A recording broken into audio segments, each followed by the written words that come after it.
Good morning, class. Okay, tayo muna tayo. Sino mag-volunteer na magdasal? Okay, ikaw? Anong pangalan mo? Okay, Jefferson. Okay, umpisahan mo na ang pagdasal. Amen.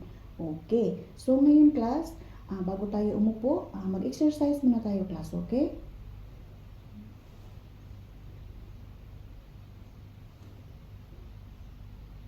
Okay, finish. So ngayon, bago tayo mag-umpisa ng klase, umupo muna kayo. Tapos, papakilala ko muna yung sarili ko. Ako nga pala yung teacher Filipino nyo. Ako nga pala si Lea Umala. So, bago tayo mag-umpisa, gusto ko munang malaman kung sino ang present at saka absent ngayon. Okay?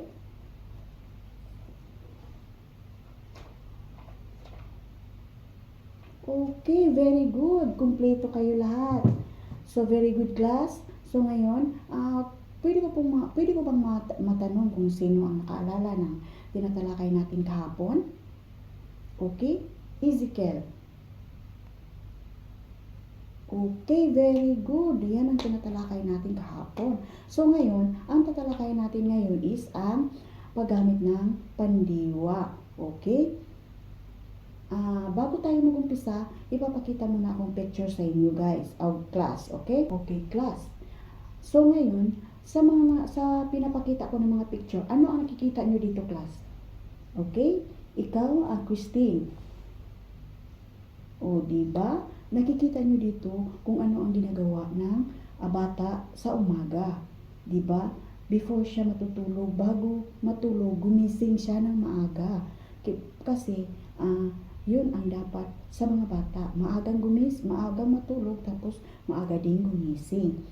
Ano yung nakikita mo na isa dito? Ikaw, anong pangalan mo? Okay, Josh. Okay? Ano ang nakikita mo dito, Josh? Yes. Ang nakikita mo dito is, pagising niya sa umaga, nagdasal siya muna. Pagkadasal niya, pumunta siya saan siya pumunta? Sa banyo para mag-toothbrush. Okay, yun ang ginagawa dapat sa mga bata pagkagising. Okay, class? Tapos, pagkagising niya, pumunta siya sa banyo, mag-toothbrush. Pagkatapos niya mag-toothbrush niya, class, pumunta siya sa kusina para kumain.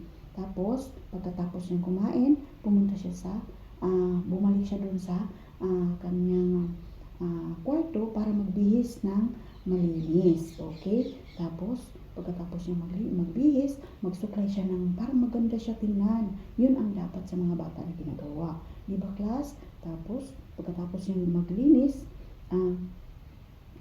kinuha niya yung mga damit niya kinuha niya yung mga bag niya para masuot niya ng papunta siya sa eskwelahan. Yun ang dapat ginagawa, class, di ba? Tapos, pagkatapos ng class, makikita mo yung ginagawa niya sa school. Okay, so ngayon, class, tapos na tayo sa ating tinatalakay. Bukas, iba naman ang ating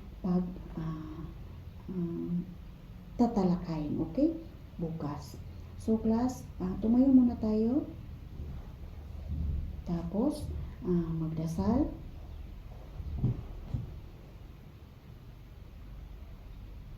Okay, tapos bukas, class, balik tayo dito, tapos gawin nyo kung ano ang ginagawa ng bata na nasa picture, okay? Okay. Okay, goodbye, class. See you again tomorrow. Okay. Bye.